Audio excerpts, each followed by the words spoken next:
Number 10. Having an open Wi-Fi connection. Millions of us all around the world have a Wi-Fi connection linked to our internet service at home. Just as unfortunate is the fact that millions of us, not me of course, haven't felt it necessary to protect this Wi-Fi connection with a password. We think, who's gonna connect to my Wi-Fi anyway? What are the chances? They're good, honest people. Sure, but actually, having non-protected Wi-Fi in your home or office can turn into a nightmare. There have been a lot of open Wi-Fi accesses that have been used by a third person to download or access illegal content. Things you never even think about because you're an honest, law-abiding citizen yourself. But if your Wi-Fi is used by the wrong person, you could be in real danger and end up spending the rest of your life in jail. Number 9. Deleting your search history.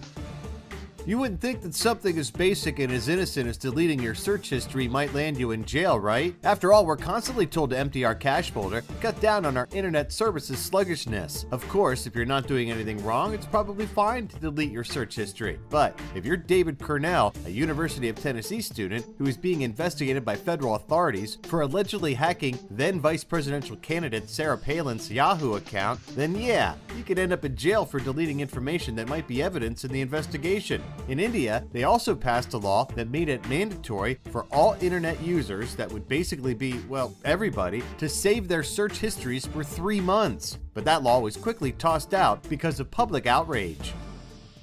Number 8. Facebook likes. Being arrested for liking a post on Facebook? Sounds dictatorship-like, doesn't it? Sure, freedom of expression is the most important thing in the world. You shouldn't be held accountable for what you say or support on Facebook or anything else. Well, not exactly. Especially not in Thailand. In August 2013, Police Major General Pisit Payoen, commander of Technology Crime Suppression Division, was quoted as saying in an interview with the daily newspaper The Nation, if you like a message deemed damaging to national security, if you press like, it means you are accepting that message, which is tantamount to supporting it. By doing so, you help increase the credibility of the message, and hence, you should also be held responsible.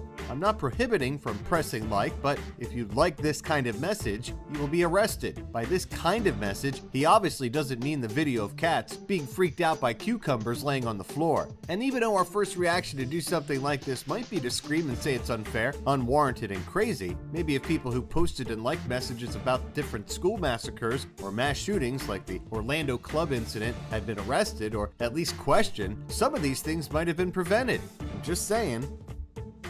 Number 7. Dancing in a video. In 2014, 6 young Iranians, 3 men and 3 unveiled women, were arrested for dancing in public with people of the opposite sex who weren't wearing headscarves. The video, titled Happy We Are From Tehran and set to Pharrell Williams' Grammy-winning and Academy Award-nominated hit Happy, was seen by over 150,000 people on YouTube before it was brought to the authorities' attention. 5 of the 6 offenders were sentenced to 6 months in jail, and 1 received a year-long sentence. Fortunately, their sentences were suspended for 3 years, meaning they won't go to prison if they don't re-offend. They also had to go on national state-run television to say that they were actors who had been tricked into making the video for an audition. Meanwhile, thank goodness, the video is still available on YouTube and now has received over 2 million views. Number 6. Sending the wrong tweet.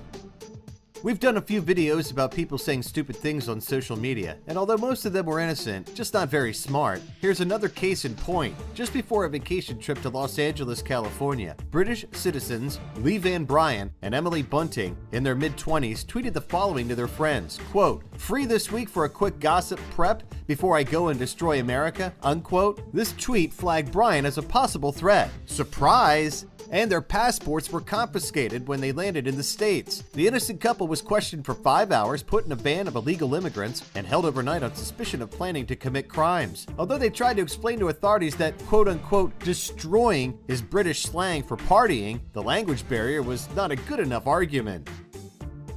Number 5. File sharing. Hold on a minute, don't get all worked up. You won't automatically get arrested if you share any file, but you do need to avoid sharing files that you're unauthorized to share, whether you know it or not. That can definitely land you in jail. Person-to-person file sharing through torrents or other file sharing applications is illegal in almost all countries. You should always avoid pirating files on the internet and find a legal way to download, stream, and watch your favorite shows or movies. Number 4. Automated invitations. Although most of the time automated invitations are harmless and won't land you in deep doo-doo, sometimes they can. Thomas Gagnon from Beverly, Massachusetts was apparently arrested on a restraining order violation when he sent his ex-fiancée an invite to join his Google Plus circle. The guy pleaded that he'd never sent such an invitation, claiming it must have been a robot, which might have happened, but unfortunately, he can still be held responsible. So, the moral of this story? Don't have people take restraining orders out on you. Number 3. Cheating playing FPS.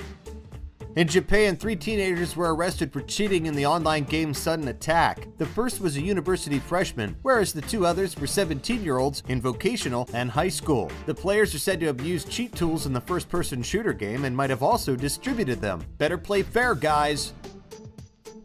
Number 2. Using VoIP services.